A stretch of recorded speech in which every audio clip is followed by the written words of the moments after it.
week 20, the baby can hear the mother's voice and feel soothed. During the past 9 months, one cell has grown into more than 100 million cells. With no new parts to form, the baby is ready to be born. Respect life.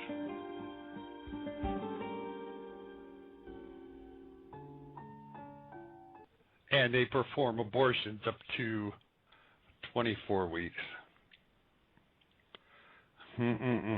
Legally, of course. We know that they go past that many times in many places. We know that's documented. They do that all of the time.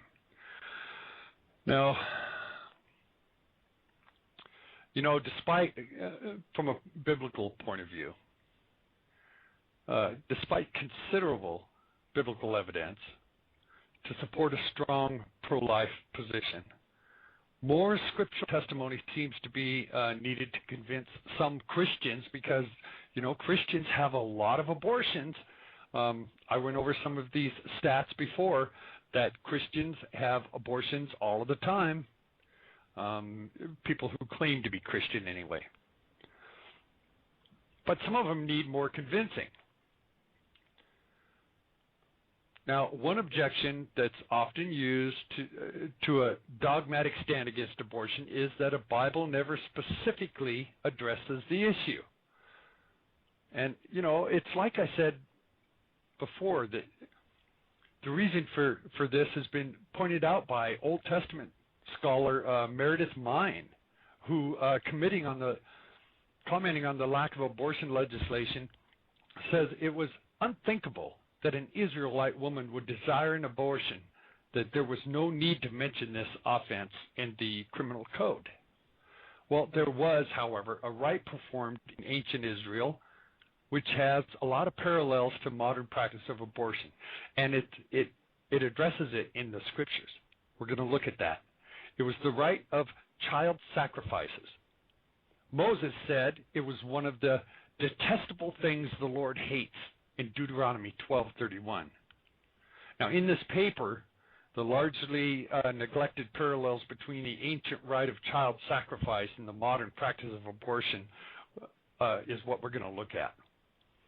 Now, before the biblical text, which really looks at the practice of child sacrifice, is detailed, which is what we're going to do, it's going to be helpful to draw a line of some archaeological and biblical data from the background that's in the Bible. Okay, so let's take a look at this first. In 1921, the largest cemetery of sacrificed infants in the ancient Near East was discovered in Carthage.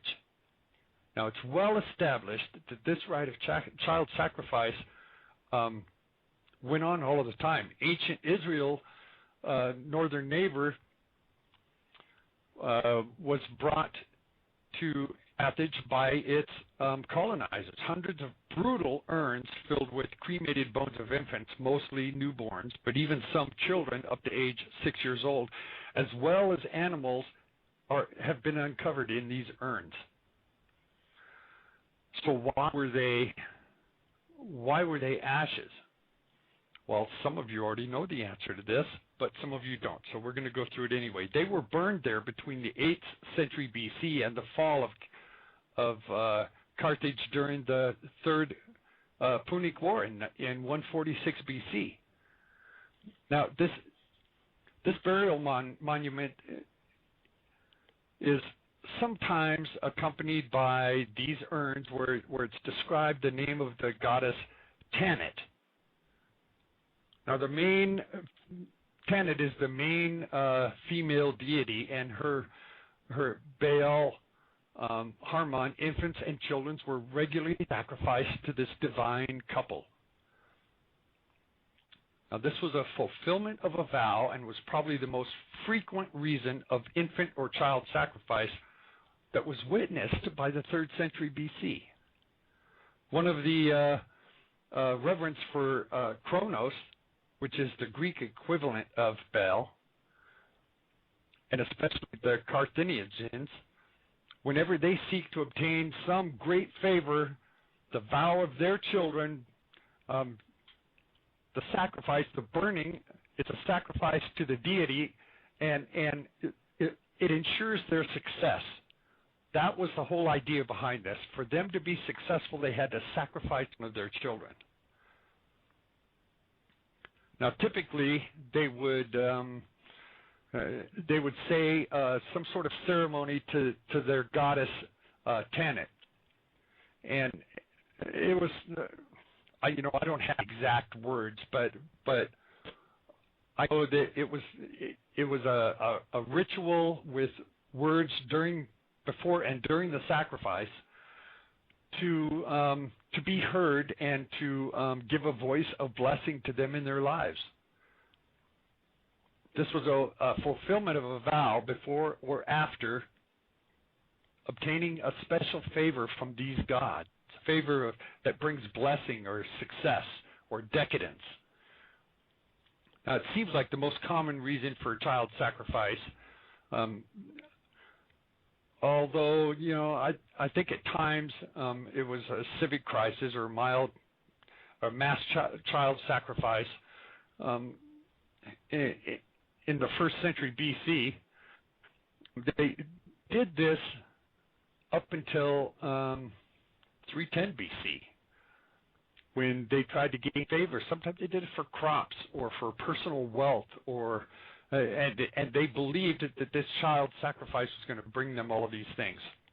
So the actual rite of child sacrifice at Carthage was graphically described, where they said that there was in this city a bronze image of Cronus, extended its hands, palms up and sloping toward the ground, so that each of the children, when placed thereof, rolled down and fell into a sort of gaping pit filled with fire. Now, 1st and 2nd century AD, Greek authors added a description to this. And here's what this description said. The whole idea before the statue was filled with the loud noise of flutes and drums, so that the cries and wailings should not reach the ears of the people.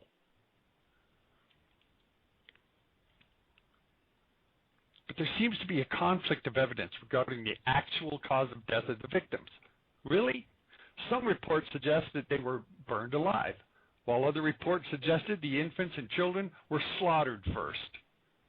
The victims themselves were members of both the wealthy, mercantile, and estate-owning class, as well as the lower socioeconomic class, as attested to by the titles of the descendants on the burial mounds.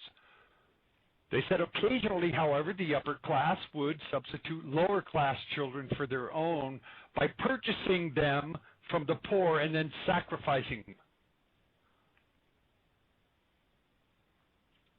In former times, they'd been accustomed to sacrifice to their gods the noblest of their sons, but more recently, secretly buying and neutering children. They had sent these to be sacrificed, children that they had paid for, to poor families. Now, that not only says something about the rich who were buying these children for sacrifice, but it also says something about the poor who were willing to sell their children for sacrifice. You're talking about your children here. But what are we doing today? When we talked about this in the last hour, when abortion clinics are making money off of these aborted babies, when they're using these for scientific research to put into vaccines, aren't they doing the same thing, just in different terms? Isn't this the same thing? Are they not doing it for money and for gain? It says that ancient myth that Kronos did away with his own children. 2nd and 3rd century AD, Roman lawyer and Christian apologist who was a native of North America and spent most of his life in Carthage. Here's what he wrote. He says, Saturn, the African equivalent of Baal, did not spare his own children. So So where other people were concerned, he naturally persisted in not sparing them, and their own parents offered them to him, and they were glad to respond.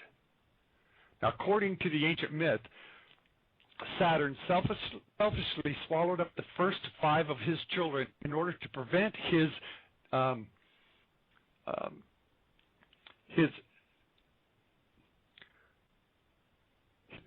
destiny from going basically south, from everything going wrong.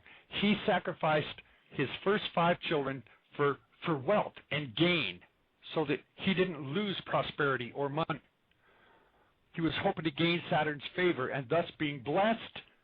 The Carthaginians worshipped Saturn by sacrificing their children, buying other children and sacrificing them, serving a god with ungodly attributes.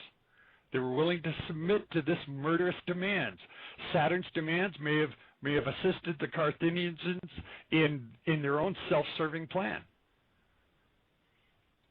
So let's look at some of the things that the Bible says about this. Child sacrifice was not confined to Carthage and the Western Mediterranean world. It was all practiced by the Canaanites. And through the process of religious sanctification, they thought that was going to come by some Israelites. There was early references to child sacrifice in the Bible found in Leviticus, where the practice is addressed by Moses with Molech. Now, everybody knows about Molech, or you should if you don't. What does it say in Leviticus? It says, "Do not give any of your children to be passed through the fire to Molech, for you must not profane the name of your God. I am the Lord." That's Leviticus 18:21. Telling them not to sacrifice their children, not to kill their own children.